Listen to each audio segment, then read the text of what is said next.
Christmas is about 4 months away. Still, preparations are well underway tonight at one Northwest Iowa holiday hotspot. KTIV's Al Jones went to Christmas Acres near Lamars, where the lights are already going up. So our first thing of the season is we always start on the trees. Yes, it's still summer, We wrap lights on all the branches as far up as we can go. but it's time for Rob Scheitler to bust out the ladder and the light and get to it. Just like Chevy Chase. But Clark Griswold has nothing on this guy. Basically anything that can hold a light, we put a light on it. He's the man behind Christmas Acres.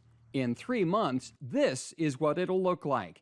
With more than 250,000 lights, hundreds of lighted sculptures and decorations as far as the eye can see, you can about imagine the work that goes into setting it all up. We have to be ready to go by November 17th. That's why we start early. Which means it's go time. Between now and November 17th, pretty much every waking moment when he's not at work, Rob will be out here working on the display.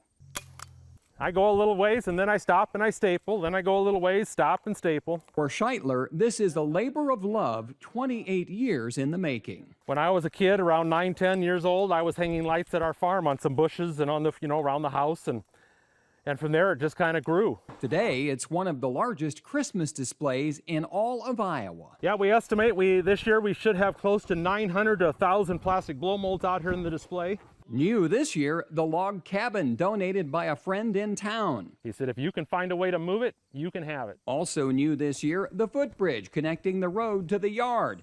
It leads to the gazebo, topped by a ginormous old satellite dish, a popular spot for family photos. Across the road here will be a life-size activity. I don't even know how many of these wire-frame deer we have. It's a ton of work and a lot of stress for one man.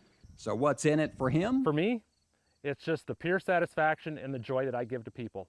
There's 3 little letters in our driveway, J-O-Y, joy. The biggest thing is when people leave our place at night, we hope that they have a smile on their face and joy in their heart. Less than 3 months now till that spirit starts shining brightly here at Christmas Acres. Near Lamars, Iowa, Al Jones, KTIV News 4. Scheitler will get some help in setting up the displays in farm fields around his house after the crops are harvested. Volunteers from the Lamars Fire Rescue and Wet Nose Rescue Animal Shelter, they're ready to lend a hand. Those 2 organizations will split the donations that many people leave when they visit Christmas Acres. Christmas Acres is located about 7 miles west of Lamars, just south of Highway 3.